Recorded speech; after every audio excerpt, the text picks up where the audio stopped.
Audio Jungle.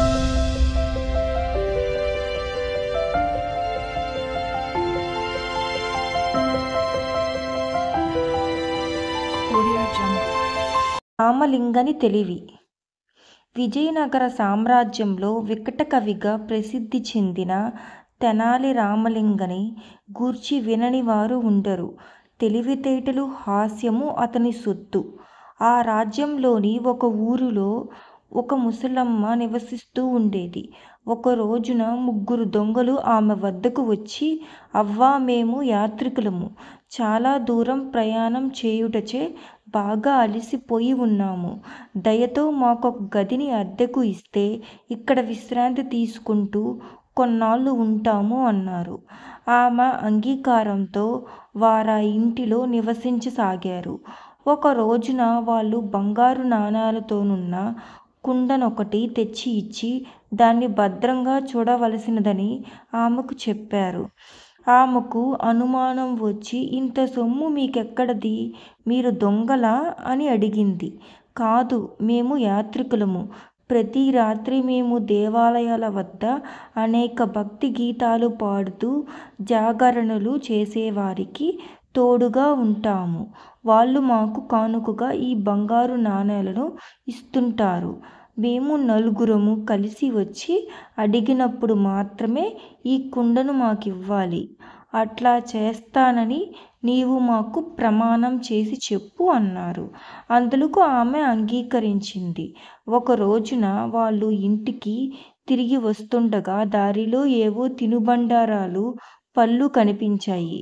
ఆ రోజు వాళ్ళ వద్ద పైకమేమీ లేదు. మరి అవి ఎట్లా కొనుక్కోవాలి? అవ్వ ఇల్లు దగ్గరలోనే ఉంది. అందుచేత వారిలో ఒకరిని పోయి కుండను తీసుకురమ్మని చెప్పారు. వెళ్ళినవాడు కుండనిమ్మని అడిగితే ఆ అవ్వ గట్టిగా, కుండను ఇతనికి ఇవ్వవచ్చునా అని కేక వేసింది. ఆమెకు సమాధానంగా మిగతా 3 ఇవ్వవచ్చు అన్నారు.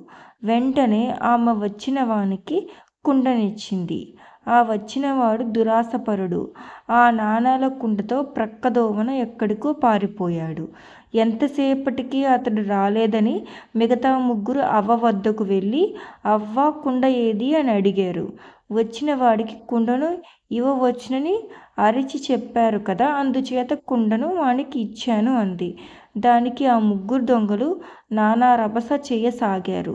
ముసలమ్మ దొంగది, మా సొమ్మంతా దొంగలించింది అని అరవసాగారు. ఆ గొడవకి చుట్టుప్రక్కల వారు అనేక మంది పోగయ్యారు. ఎవరూ ఏమీ చెప్పలేకపోతున్నారు. అదే సమయంలో రామలింగుడు ఆ దారిగుండా పోతూ వీరి గోల విన్నాడు. ఆ సమయంలోనే ప్రాతకాల వ్యాయామం చేస్తూ వెళ్తున్న మహారాజు కూడా అక్కడకు రావడం సంభవించింది. ఆయనకు రామలింగుడు జరిగిందంతా వివరించి, అవ్వను దూషించడం మంచి పని కాదు.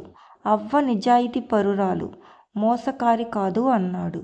అయితే ఆమె నిర్దోషి అని నీవే నిరూపించి చూపించు అని రామలింగుని రాజుగారు ఆజ్ఞాపించారు.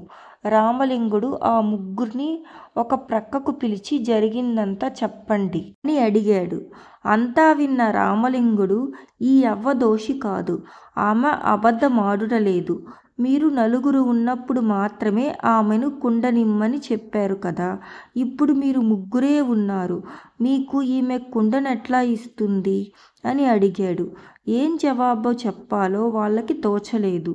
వాళ్ళని నిలదీసిన మీదట తాము కూడా దొంగలమేనని వాళ్ళు ఒప్పుకున్నారు. రామలింగని తెలివికి రాజుగారు సంతోషించి న్యాయాధికారిగా నియమించారు. 3 దొంగల్ని బంధించి చెరసాలలో పెట్టారు. ఇందులో నీతేంటంటే, మోసపు బ్రతుకు 3 నాళ్ళ ముచ్చటే. ఇదనమాట స్టోరీ. మీకు గనక నా వీడియో నచ్చినట్లయితే please like, share, comment and subscribe my channel. Thanks for watching my video.